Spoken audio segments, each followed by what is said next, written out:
All right, physics. Hadn't been a video for a little bit because we've mostly been reviewing slash I guess it was just review last week, and then I'm gonna start a lab here, right? Or you're gonna start a lab, I guess. In person, we did the lab in class. If you're at home, if you're fully remote, you can totally do this lab. You will just need to communicate with someone else who is also fully remote. Probably two other people, right? Like groups of three. I like groups of three just kind of like fit well, right?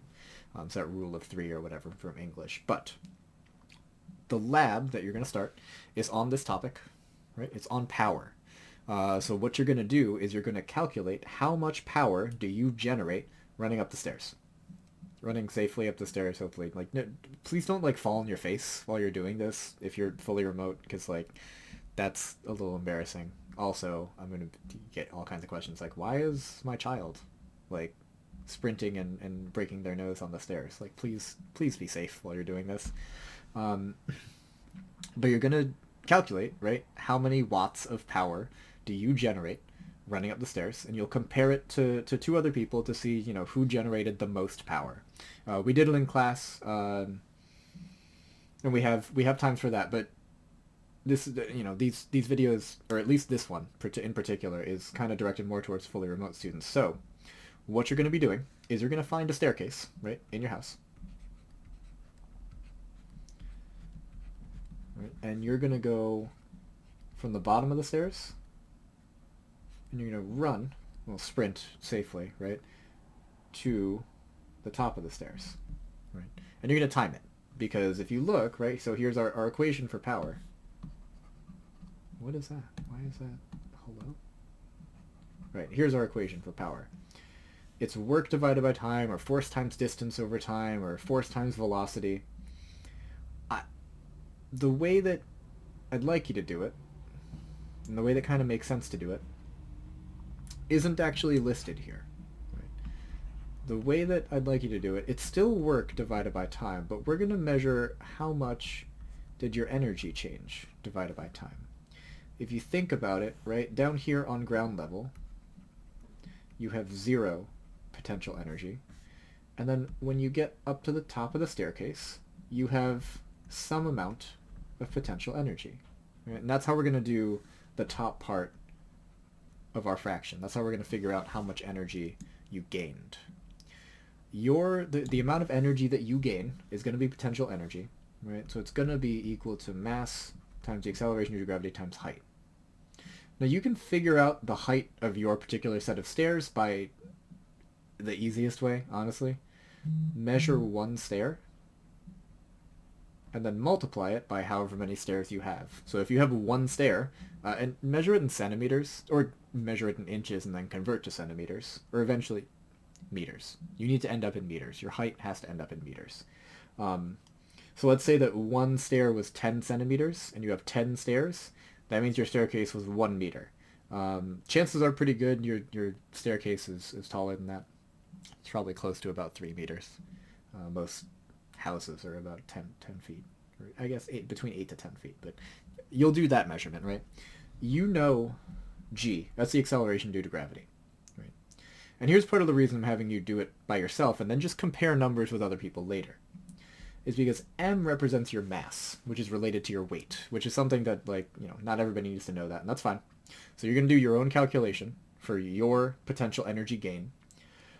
If you need to find your mass in kilograms, what you do is take your weight in pounds and divide it by 2.2, right? You can use a regular calculator. You can go on Google and say, this is what's my mass in kilograms if my weight is this much, and it'll do it for you. That's all you need to do, right? But your write-up, right, the purpose for your write-up is to calculate the amount of power you generate by running up the stairs and compare it to other students. Find who generates the most power running up the stairs. Ideally between like 3 other people. If you can only get a hold of one other person, that's fine. Compare the two of you. But you want to time it too.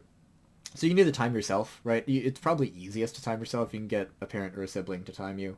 But I think it's probably easiest to time yourself. Start at the bottom of the stairs when you start, and then stop it the second your second foot gets to the top, because you want both feet on the ground, both feet on the top of the landing. All right. This write-up, again, should be very straightforward, should be very simple. The first semester stuff is all about, like, mostly formatting and just knowing, like, okay, this is a review of something that we just did, right? So here is a quick review on how work and energy are related, how work and power are related, and how that calculation goes, right?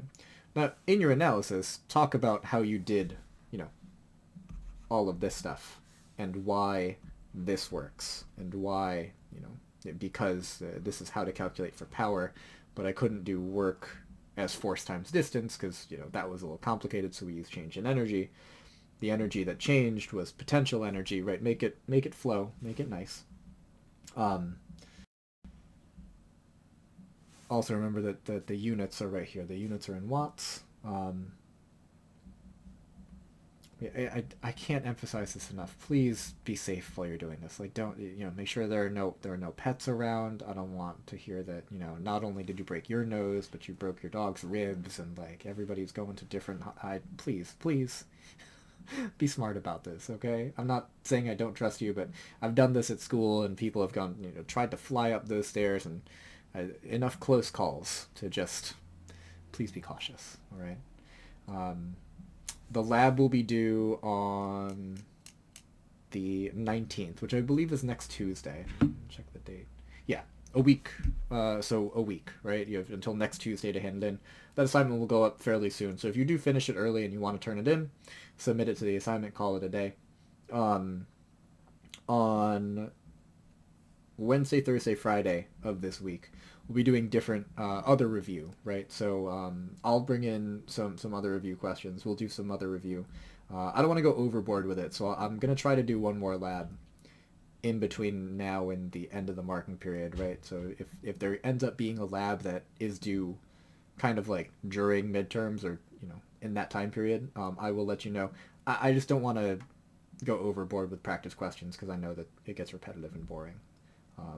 And I do have one more lab. I'm pretty sure I can do one more lab. I got it in my back pocket. So if I can um, pull that one off, then we'll be in very good shape. All right. So here's your review. Like I said, this lab is like a review of power and energy, and work, and how all three are related.